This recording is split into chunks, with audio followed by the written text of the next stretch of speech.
Good afternoon. I'm Shihoko Goto, the director of the Asia program here at the Wilson Center. Thank you all very much for coming today. For those of you who've never been to the Wilson Center before, a very warm welcome to you, and thank you for those who are logging in today wherever you are. The Wilson Center is a think tank that was chartered by Congress in 1968, and we are a staunchly nonpartisan institution, and we are committed to bridging the divide between policymakers and academic researchers. When we look at the world today, and we look back on the year that has passed by, 2023, one of the very few bright spots on the international stage was a steady improvement of relations between Japan and South Korea. And efforts for closer bilateral ties were driven by shared concerns between Tokyo and Seoul, some of them which include concerns about the persisting threats from North Korea, the shifts in the regional order, the rise of authoritarian rule, and of course, growing risks to the global economy. The highlight of the rapprochement between Japan and Korea was highlighted in the Camp David summit in August 2023. Since then, there's been talk about keeping the spirit of Camp David alive and also institutionalizing relations between the three countries. Here we are, though, in 2024. This is the year of elections. The three countries themselves will also have elections. South Korea, of course, will have the National Assembly elections. Japan will have a leadership election with the Liberal Democratic Party later this year. And of course, the United States will also have the presidential elections in November. With all of these changes that are expected to come, what is the outlook for Japan-Korea relations moving forward? And what are their shared interests, and what are some of the sticking points between the two countries in particular? There are lots of questions to be answered, and I'm really happy to be able to welcome Junya Nishino, who is a professor of the Department of Political Science at Keio University. He is also the director for the Institute of East Asian Studies and the director for Contemporary Korean Studies at Keio University. But of course, his biggest claim to fame is that he is a former Japan scholar here at the Wilson Center, and we're very excited to be able to welcome him back. I believe this is the first time he's back in Washington since COVID, so welcome. The floor is yours. Thank you, Shihoko-san. Thank you very much for kind introduction. I'm Junya Nishino from Keio University in Tokyo. And as Shihoko-san mentioned, I was in DC over 10 years ago. I was a Japan scholar at the Woodrow Wilson Center in 2012 to 2013. Today, I will talk about the Japan-ROK relations, especially the enhancing Japan-ROK cooperation in this year. So firstly, I want to talk a little bit about the event in last year in bilateral ties. And secondly, I will mention about the possibilities in bilateral ties in this year. And thirdly, I will touch upon the challenges ahead in developing bilateral or trilateral relationship. Firstly, restoring bilateral channels in 2023, last year. Actually, due to the deterioration of bilateral ties over 10 years, there was no bilateral communication channel between Tokyo and Seoul, especially at high level. But thanks to the rapid improvement of Tokyo-Seoul relations, now we've seen the dramatically restoring bilateral communication channels. For example, we looked at the witnessed leaders' shuttle diplomacy in March and May last year, and we've also witnessed the restoring General Director Security Dialogue. Actually, this dialogue held over 5 years ago, and there was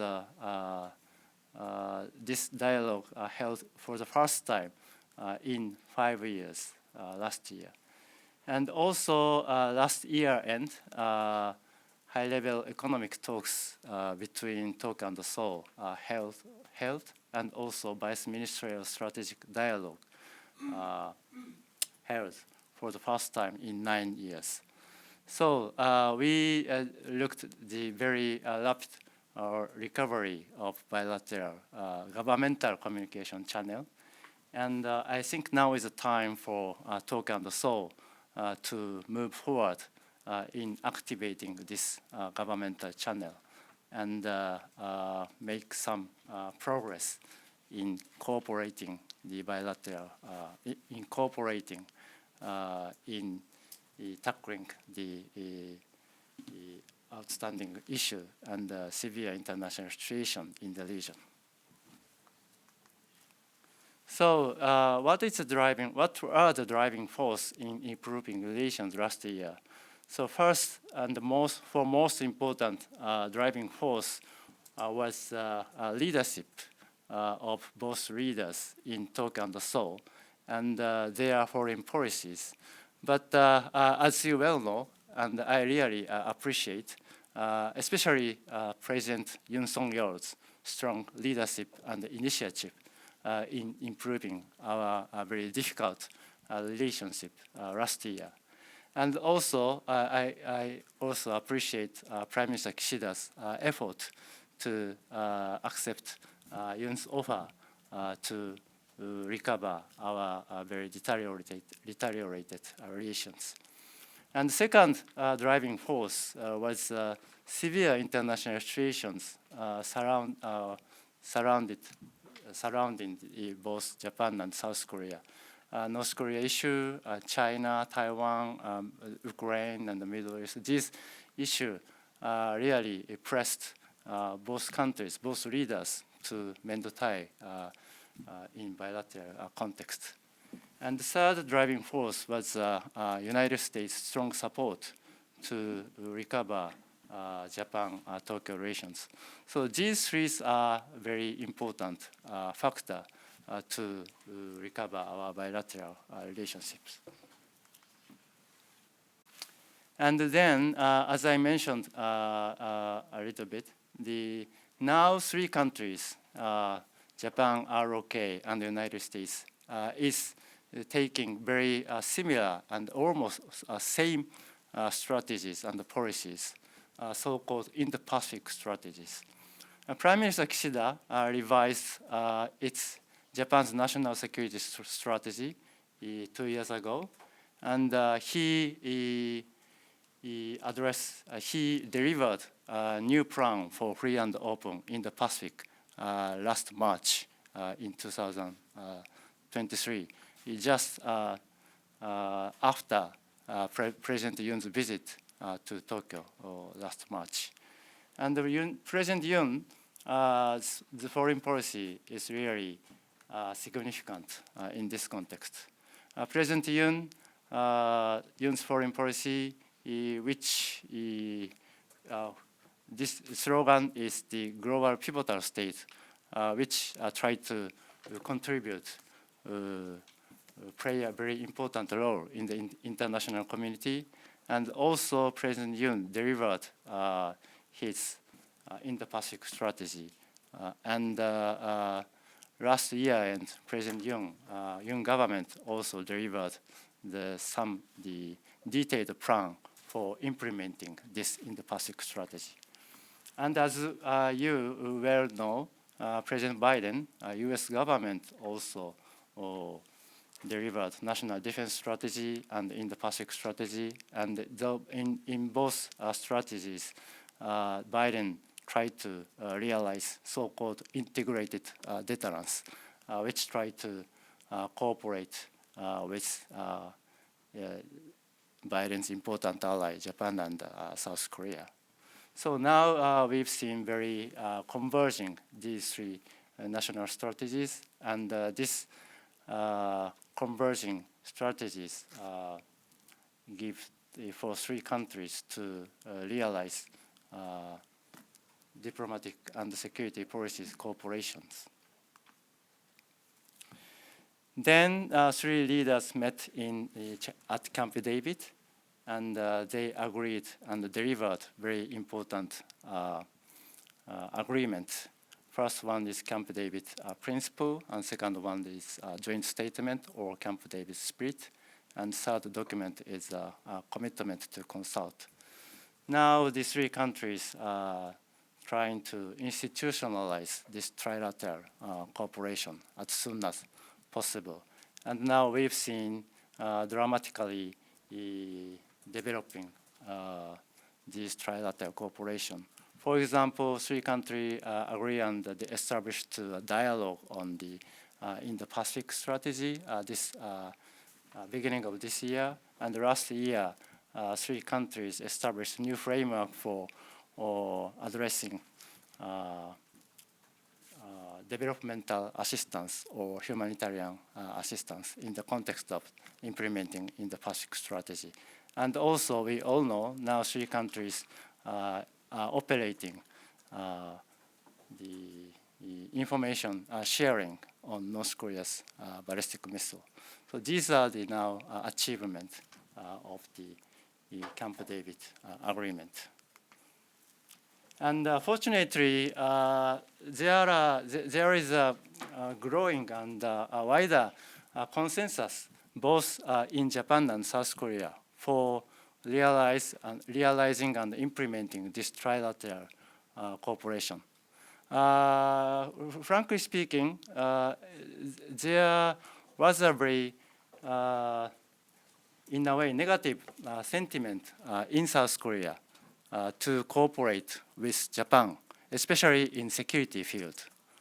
But now, as we see the opinion poll conducted by the Genron NPO and East Asian Institute in South Korea, this opinion poll shows that now many South Korean, majorities of over 6% of South Koreans are supporting this trilateral military cooperation.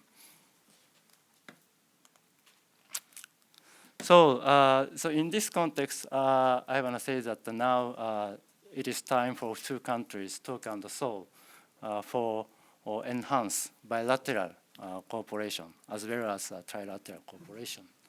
The first area is obviously security cooperation. Now, frankly speaking, now the Tokyo and Seoul very concentrate on the realizing trilateral cooperation.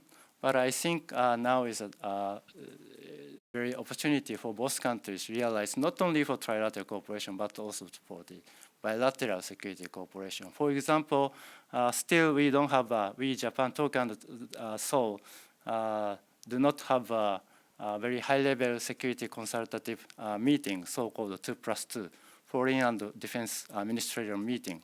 I think now is the time to realize or establish this 2+2 formula in bilateral context. And hopefully, we want to see the AXA, logistical support agreement in the bilateral context. Actually, two countries tried to realize AXA, logistical support, over 10 years ago during Lee Myung-bak and the Noda administration. But this attempt couldn't realize due to the deterioration of the bilateral relation since 2012.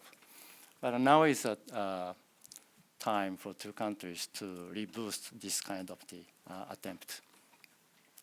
And another cooperation in security field is Indo-Pacific strategy cooperation, especially the joint cooperative policy toward ASEAN countries and the Pacific Island and toward global South.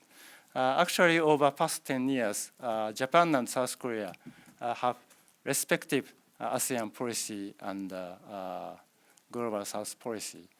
And actually, there is a kind of the competitive situation in ASEAN countries. So the South Korea conduct its own ASEAN policy and give economic assistance unilaterally, and also Japan gave the economic assistance unilaterally to the ASEAN countries. But now is a time for two countries jointly conduct some this kind of the economic assistance or governmental assistance to ASEAN countries to realize free and secure in the Pacific region. And in 2012-24, the Japan and South Korea is a UN Security Council non-permanent member.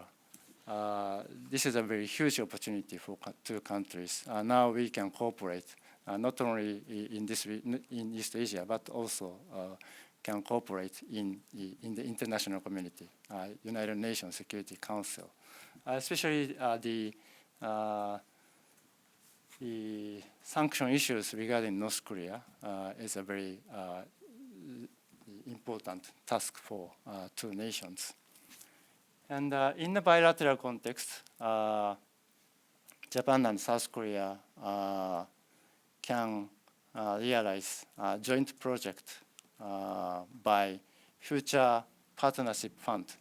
This fund was actually established last year based on the agreement of Kishida-san and President Yoon when they met in Tokyo last March to realize future-oriented bilateral relations. And also now two countries very strongly pay attention to economic security policies. And especially South Korea is really concerned about supply chain problem, especially with China. These are the very promising area for two countries to cooperate each other. And last November, Prime Minister Kishida and President Yoon had a dialogue at the Stanford University on the sideline of the APEC summit. And Kishida and Yoon agreed to cooperate in new technology and clean energy, like hydrogen, AI, or something like this. This is also another promising areas for two countries to cooperate. And last thing I would like to point out is actually next year in 2020 is the 60th anniversary of the diplomatic relationship between Tokyo and Seoul. Now there is a discussion or argument about the kind of new joint statement or new joint declaration between Tokyo and Seoul, like Obuchi Kim Dae-jun joint declaration in 1998. I'm not sure, but two diplomatic authorities in Tokyo and Seoul now try to realize this kind of new achievement in bilateral context. So these are the kind of the menu for cooperation of the bilateral relations. And it's also fortunate that still the both national citizens in Tokyo and Seoul think that Japan-ROK relation is quite important. And interestingly, for many South Koreans, Japan and Tokyo-Seoul relation is important for South Korea's economic interest. So I would say that in this context, it's quite important to cooperate in the economic fields, economic security or new energy or the clean energy. It's quite attractive for South Koreans to sustain this important bilateral context. So many Japanese think that relationship with Seoul is important because we are a neighboring country. but the South Korean is different. Yes, we are important in neighboring countries, but more importantly, Japan relationship with Japan is important for South Korea's economic interest. This is a mindset of many South Koreans. And regarding bilateral security cooperation, I will say that according to the opinion poll, information sharing in the bilateral context is okay, but joint response still be a kind of they are still reluctant to have some joint response in dealing with some contingency or very urgent situation in the region. So we also Japan and South Korea also have GSOMIA, and now we try to realize the making more another progress. But according to the opinion poll, still many citizens in both nations think that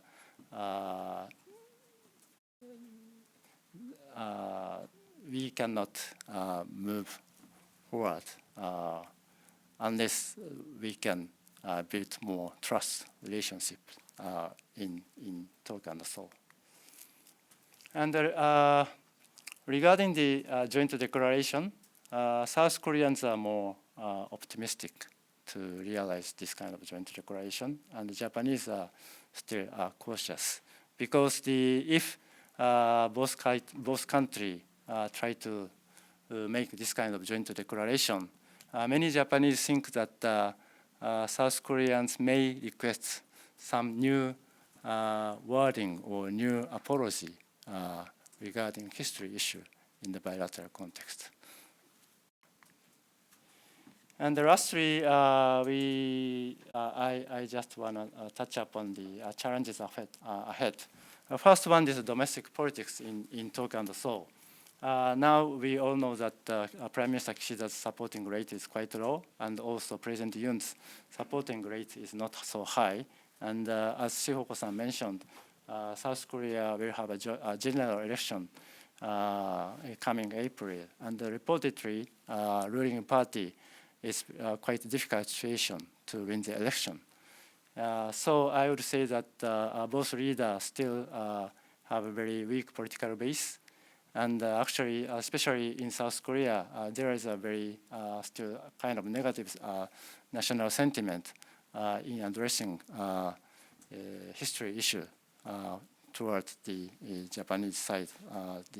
Many South Koreans think that Yoon's policy toward Japan is not enough or not efficient, and many South Koreans still think that Japanese government show more sincerity in addressing history issue. So both leaders pay attention to this very negative or sensitive national sentiment. And the second challenge is, I would say, is that preparation for contingency. I mean the Taiwan and the North Korean issue. Because the three countries, Japan, United States, agreed to commitment to consult.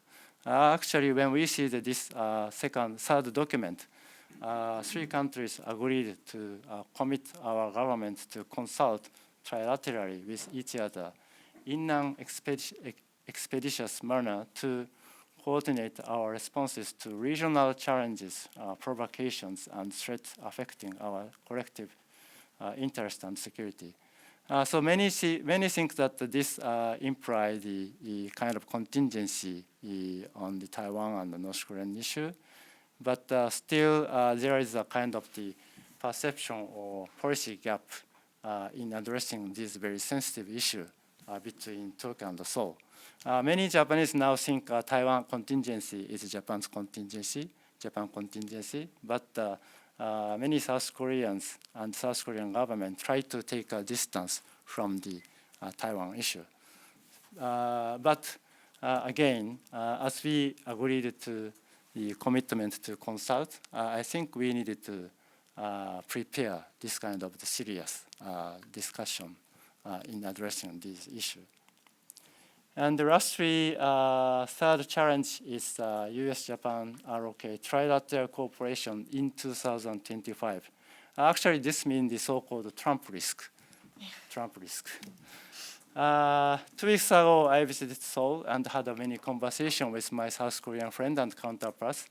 They are really concerned about the re-emergence of Trump administration, because now Yoon government is taking very tough policy to North Korea, and Yoon government is very put emphasis on the enhancing alliance relationship with the United States. So if Trump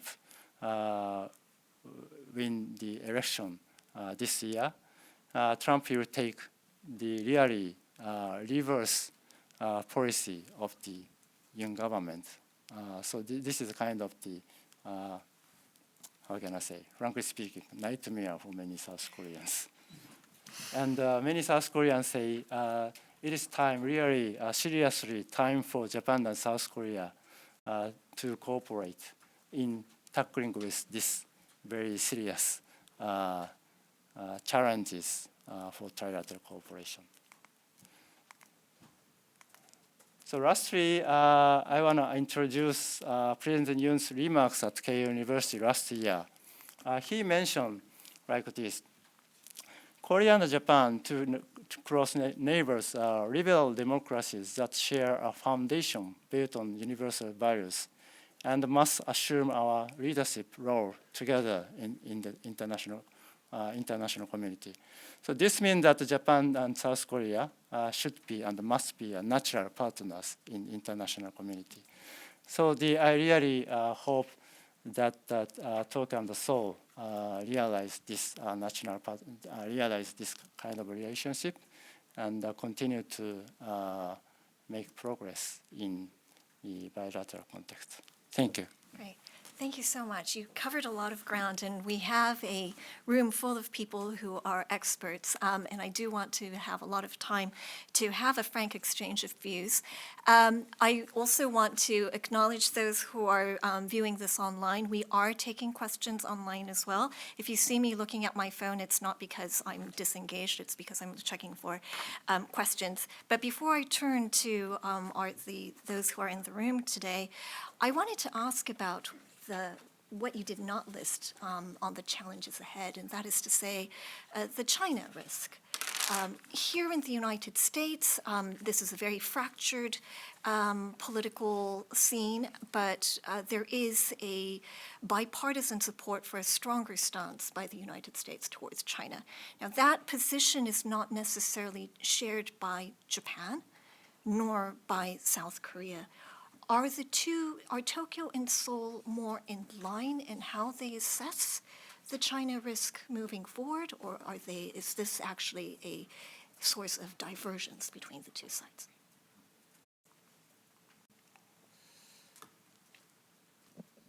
Thank you, Shibako-san. So regarding the China issue, as you well know, now the Prime Minister Kishida is trying to realize constructive and stable relationship with China, and it is true that China is quite an important nation, not only for the economy but also the security for Japan. But at the same time, because we have a very serious issue with China's Senkaku Island issue, now we Japanese are really seriously addressing the Chinese kind of the, how can I say, harassment in especially surround the Okinawa and Senkaku area.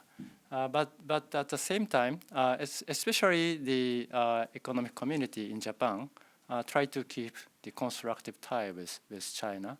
And I think the Prime Minister Kishida also have the same the thought. I mean that Kishida-san wanna manage stable relationship with China in economic relations. But So now we are in a very, how can I say, new trend of the so-called economic security.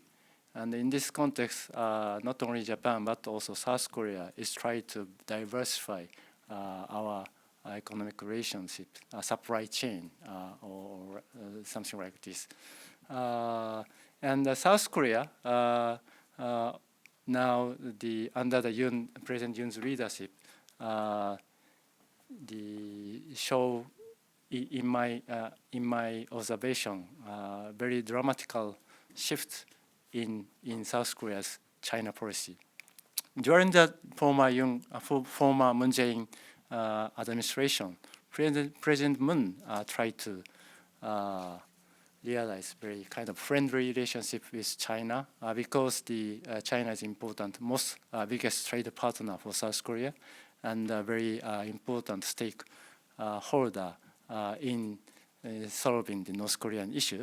But now many South Koreans, the over 80% or around 90% of South Koreans have negative mindset to China, according to the many opinion polls. Against this backdrop, President Yoon government is now trying to realize the mutual respect relationship with China. And Yoon's position is quite consistent. And I think this position is relatively have a consensus from the many South Koreans. And under this new South Korea's policy toward China, President Yoon stated some the interesting or important comment in the interviews with foreign medias, like so Taiwan issue is not simply an issue between China and Taiwan, but like the issue of North Korea, it is a global issue. This was an interview with Reuters last year, and also President Yoon mentioned that regarding the Taiwan Strait contingency, so we must deal with the North Korean threat first. So this means that I think now we three countries, Japan, South Korea, and the United States, needed to tackle Taiwan issue, Taiwan contingency. But at the same time, we can do kind of the division of responsibility and the role. I mean, Japan tried to Taiwan issue very seriously by supporting the USFK. But South Korea cannot. I think they cannot directly intervene in Taiwan issue. But South Korea can deal with the North Korean issue. Can deter North Korean issue if Taiwan issue, Taiwan contingency happened. Not to for North Korea not to gain the interest from the Taiwan issue. So this kind of the division of responsibility and the role is quite important under the crisis in this region. Thank you. Questions?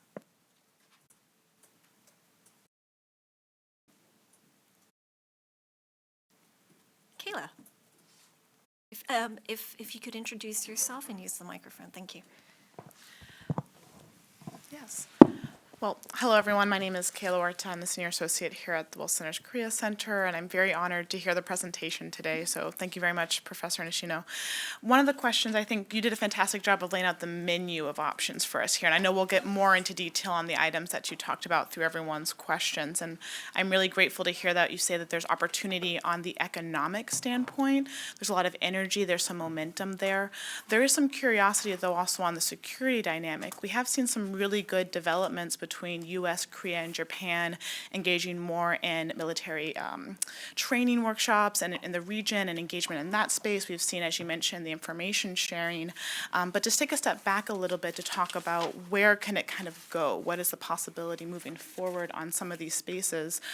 One of the questions we did have was, in the U.S. and South Korea space, we see the Washington Declaration come out. We see a conversation about nuclear consulting group. And after it originally came out back in April 26th, when the U.S. and Korea said they were agreeing to this, there was a lot of conversation around May and June about what about Japan? And then more recently, we saw another conversation. The framework was confirmed. This was the Valentine's Day gift to the Korea and U.S. relationship more recently this year on the conversation. And again, we heard conversation around the idea of what about Japan? So I'm a little curious when it comes to the nuclear consultative group. And is there room, is there space for cooperation there? Is there interest? And do you think that there's flexibility on the public mindset between Korea and Japan domestically for the inclusion of Japan and more deeper conversations on nuclear consultation when it comes to facing North Korea's threat? So that was kind of a longer question, but I'm very curious to hear your thoughts. Thank you for question. Regarding the nuclear issue, yes, especially some specialists and some media outlets suggest that now is the time for three countries to establish a new kind of the formula about discussing the nuclear issues. But as far as I know, especially South Korea's government position is quite clear. Now is a time for South Korea and the United States to consolidate this bilateral formula.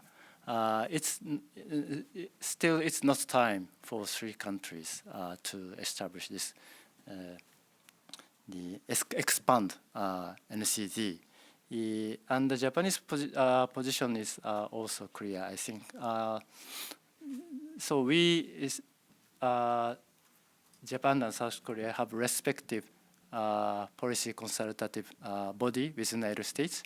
We Japanese government have extended deterrence consultative body with the United States. At this point, two governments, Japan and South Korea, want to develop this respective nuclear consultative body, and many experts, security experts, point out that regarding nuclear policy, actually Tokyo and Seoul have very different position. Generally speaking, we Japanese government and not only the government but also we Japanese national students have very strong nuclear allergy. And but at the policy level, when we talk, Japan and the United States talk about nuclear issue, I think the Japan and United States is talking about not only the nuclear, not only the nuclear of North Korea, but also the nuclear issue of China. But when the U.S. and ROK talk about the nuclear issue, I think they are more focused on the North Korea's nuclear issue and the deterrence measure against North Korea's nuclear. So there is a kind of the difference of the topic about the discussion between the ROK US and Japan US alliance. So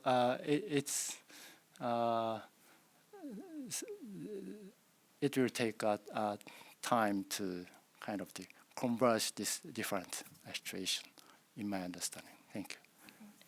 Thank you.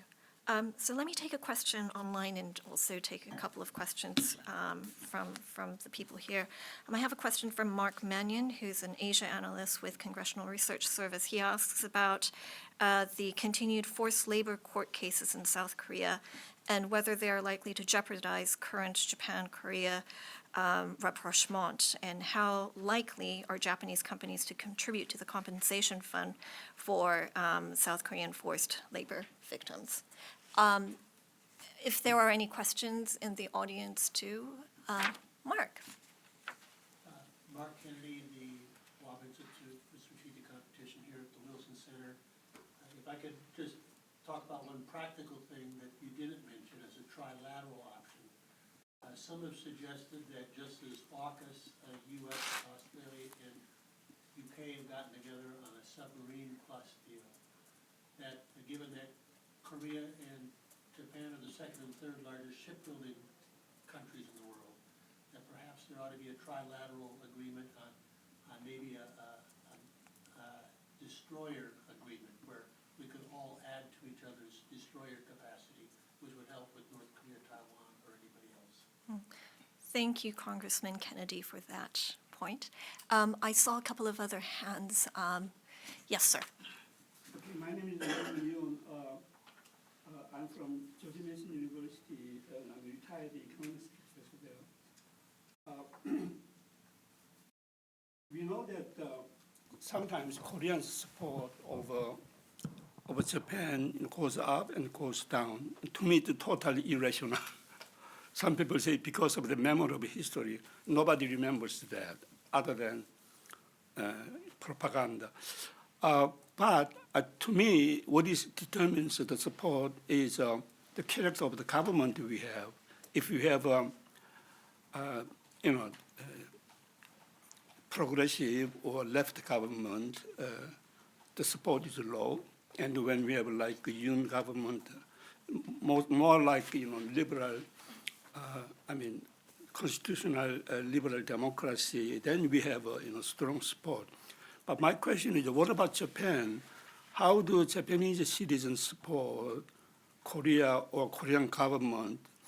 Does that depend on, the speaker told Koreans support. Another factor is the economic consideration. Actually, support of China also depends on economic consideration. And I feel like Koreans are really economic animals to me. But what about Japanese? How Japanese citizens support of Korea?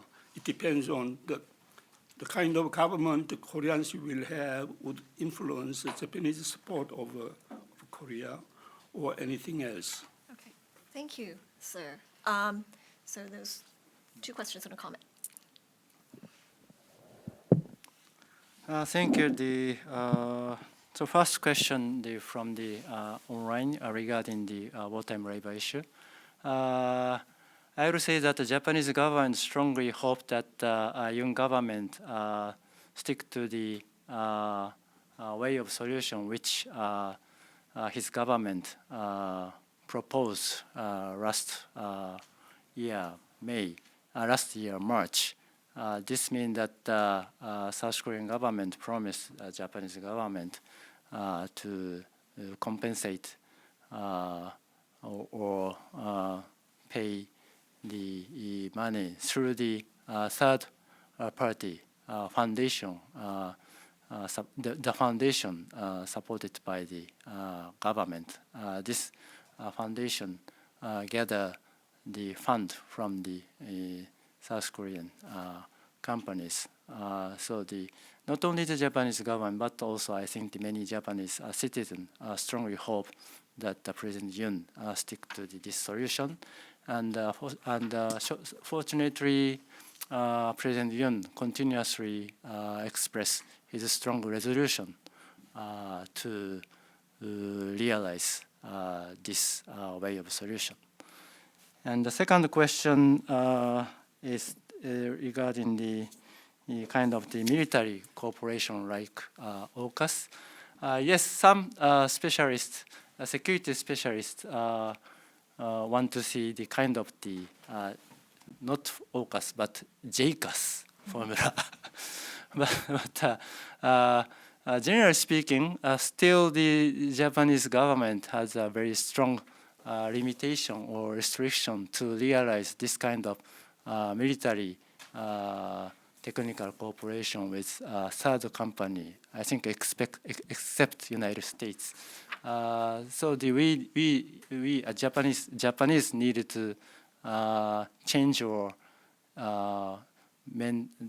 revise our law and regulation to fit this kind of new formula, and it will take time, I think, because now Japanese government actually try to change this regulation, but as far as I know, the ruling coalition, the LDP and Komeei party, Komeito Party is really reluctant to realize this kind of military cooperation with third party. LTP is trying to push this new military cooperation, but Komeito Party is still show reluctance to realize this kind of military cooperation with third countries. Third question is about Japanese public opinion. yes. Japanese public opinion. あれ、その前にもう一個なかったでしたっけ？Yes. So regarding the Japanese public opinion, actually generally speaking, now many Japanese, so as you well know, not only Japanese but also the people in the world really enjoying the K-drama, K-pops, something like this. But frankly speaking, many Japanese think that, especially under the Moon government, many Japanese felt kind of the Korea fatigue or apology fatigue. Many Japanese think that we express many apologies to South Koreans, but South Koreans never accept Japan's apology. But so thanks to Yoon's very strong resolution to mend the tie with Japan, and Yoon's very sincere and very how can I say, very strong resolution in mending ties with Japan. Now many Japanese really accept and appreciate Yoon's strong leadership. But still, yes, there is a concern, strong concern in Japan. If 3 years later, progressive government in South Korea appear again, can we still sustain this relationship, or can we still develop our constructive relationship? Now, what we can need to do is that Japan and South Korea consolidate this kind of very constructive relationship, even if we will see the change of government 3 years after in South Korea.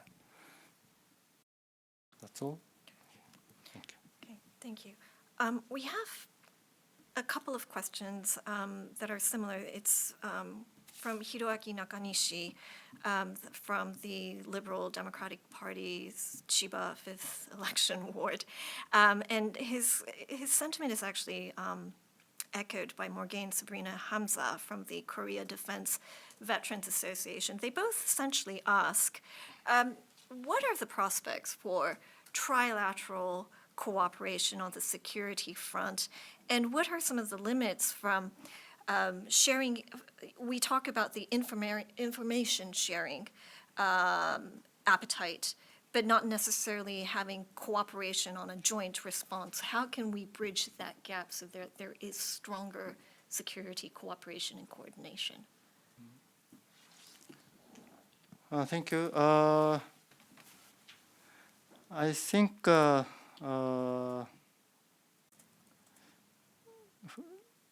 it's not so easy for 3 countries to move forward in implementing this trilateral agreement at Camp David.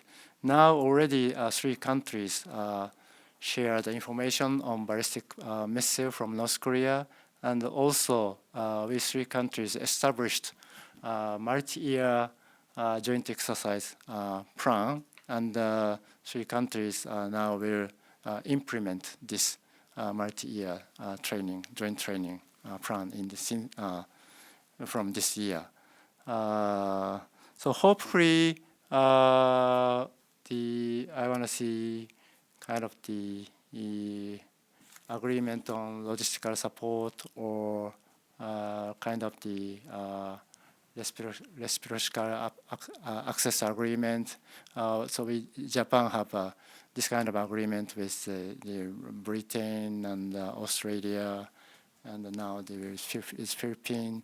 But it's not so easy for three countries because as I mentioned earlier, still there is a cautious national sentiment, not only in South Korea but also now in Japan, because now we had a very difficult situation within the defense authorities since 2018 after the so-called radar lock-on incident. We needed to restore our trust relationship more to move forward in security cooperation, not only in bilateral context but also in trilateral context. And my personal opinion is that we need more comprehensive security cooperation. Yes, I really understand that now we need to enhance so-called deterrence, especially against North Korea's military provocation. And the Yoon government is trying to realize so-called 3D policy, deterrence, dissuasion, and diplomacy against North Korea. But I would say that we need more third D, diplomacy. So now three countries really expand our military deterrent capability against North Korea. But to mitigate very high tension, especially on the Korean Peninsula this year, we need more third D, diplomacy, measure for diplomacy. Great, thank you. I see a hand there.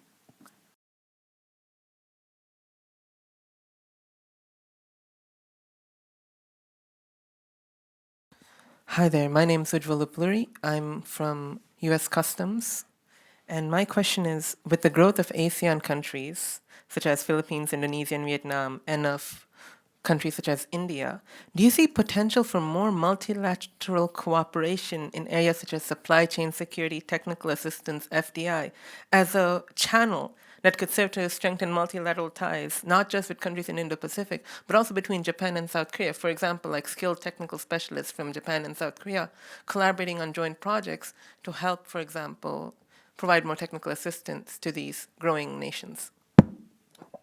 If we could, Yoon,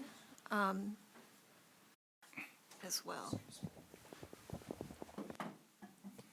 Thank you. Earlier this month, on the 15th of February, Kim Yo-jong, Kim Jong-un's sister, issued a statement floating the idea of a new future together and the possibility of Prime Minister Kishida visiting Pyongyang and meeting with her brother. If Kim Yo-jong were to visit Japan sometime this year to set the stage, what's likely to happen in terms of how the public views North Korea? And one more, if I may, very short. In a few hours, Shimane Prefecture, which 19 years ago, on the occasion of the centennial of Japan's incorporation of Dokdo, Takeshima, declared Takeshima Day as February 22nd. It's the 22nd in East Asia now, so I expect there to be some kind of a ceremony. I hope no real prominent politician or high-ranked senior official visits, but if that happens, what's the fallout, what's likely to happen, and what must the two countries do in terms of damage control? Thank you. If I can take one last question as you think about it. You have one. Thank you. Japan Foundation Fellow at the Wilson Center, Kotaro Shujiri. I have a short-sighted question, and the second part will be more about trilateral versus bilateral. The first part is about the visit in March of Prime Minister Kishida to Seoul, and then the visit by Prime Minister Kishida to DC. After that, do you expect any big announcement coming out from these two meetings, and especially seeing the sequence? And my second part relates to that sequence. I was a former government official of Japan, and my experience tells me that when there's a trilateral cooperations, bilateral cooperations tends to be thought and exercised in the trilateral context, and that the bilateral thing tends to fade away, sort of, and that the bilateral things will be always be thought in the trilateral context. The list that you explain to us in terms of bilateral items for cooperation. Security in the Pacific and others were also topics of trilateral. So I was wondering if there's any specific bilateral items that cannot be done in trilateral. So in other words, when U.S. is involved, something cannot be done, but maybe Japan and South Korea can do something, the two of us. Do you see any items in that perspective in the bilateral context? Thank you. Thank you. All in 5 Yeah, minutes. very difficult questions. The first question, generally speaking,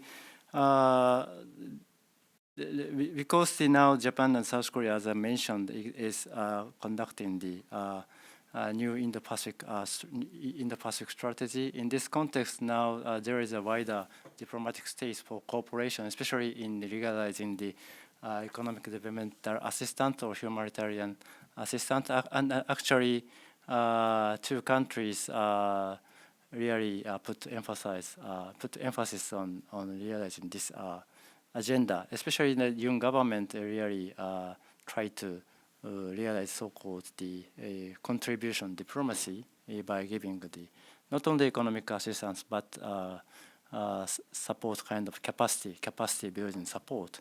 Actually, this is a kind of the way Japan was taking long time ago, especially in ASEAN countries. Now we Japanese government have very strong and accumulated know-how in realizing this, and South Korea can also join, and we jointly can realize this kind of the new approach toward not only to ASEAN countries but also to the Pacific Island nations. And the second question is quite difficult for me to address. Yes, I know that now recently North Korea in a way is approaching to Japan by sending some signal. At the beginning of this year, Kim Jong-un, Chairman Kim, sent a condolence letter to Prime Minister Kishida regarding the Noto Peninsula earthquake, and then his sister Kim Yo-jong made a statement that Prime Minister Kishida may visit Pyongyang if Kishida not to stick to the abduction issue. Actually, this is quite different position now. Still, Japanese government is taking.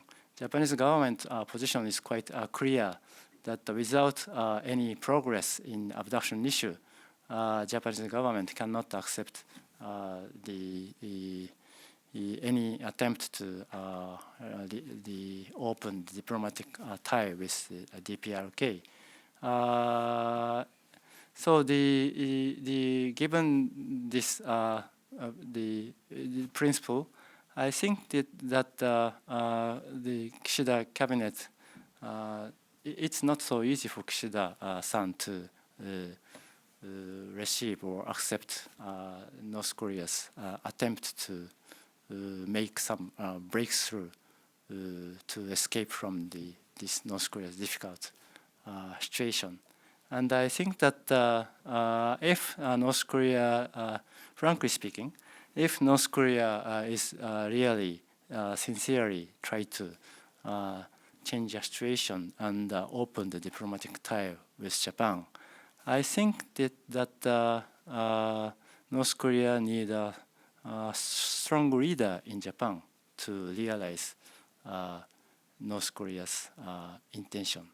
But as I mentioned earlier, now Prime Minister Kishida is in a very difficult position in its Japanese domestic politics, and I think now Kishida-san is not so powerful in make a breakthrough in very difficult relationship with the DPRK.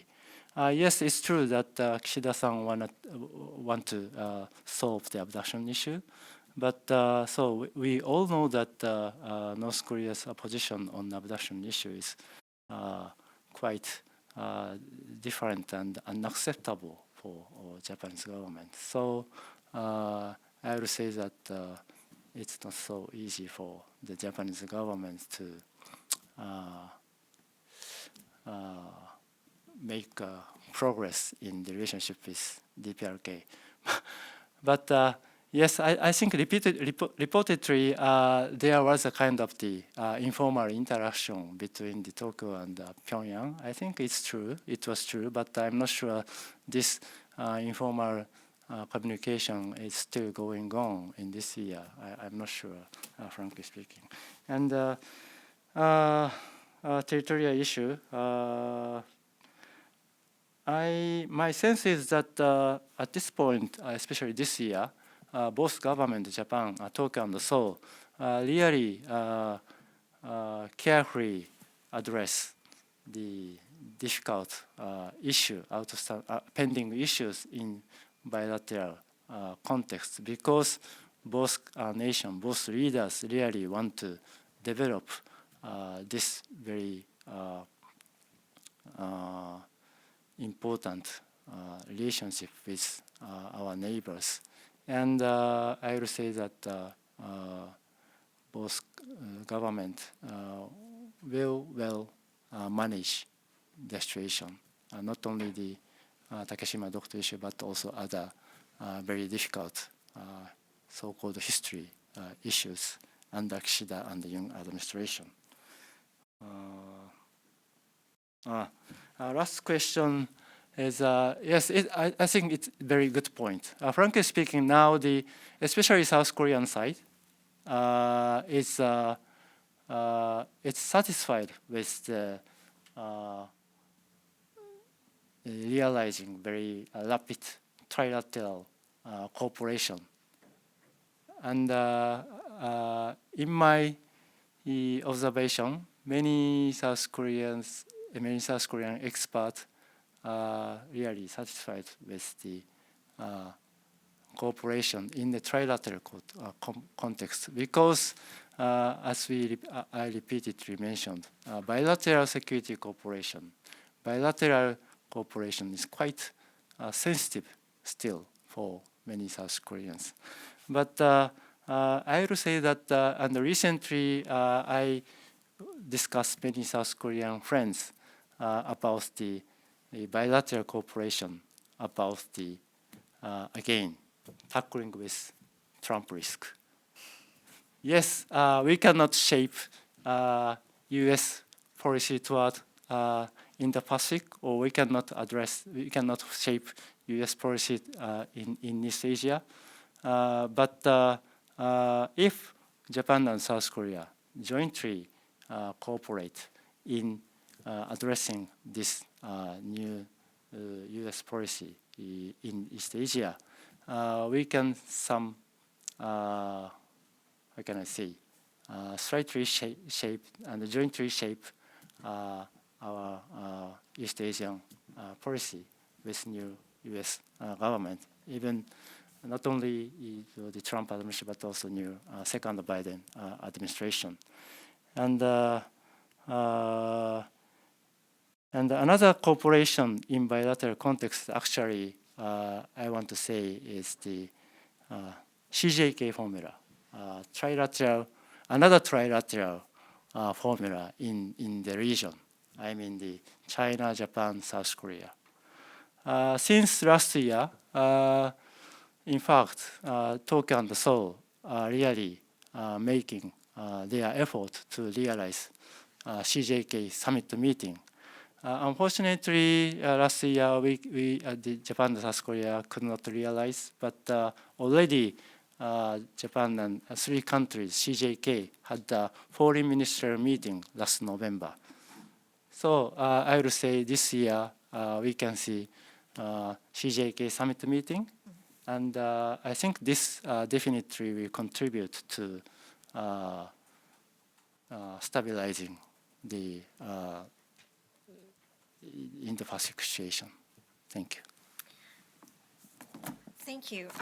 You've provided us with an opening to another conversation about regional order and the role that Tokyo and Seoul can play in stabilizing a region that is facing a great deal of turmoil. But I'm afraid that time has come for us to go our separate ways. But I do want to thank you so much again for joining us here today. You are a former Wilson Center Fellow. You are family. It's really great to have you back, and I do hope that you'll come back again and see us soon. Thank you all for joining us. Thank you for viewing today, and I hope you'll join us on another occasion. Thank you.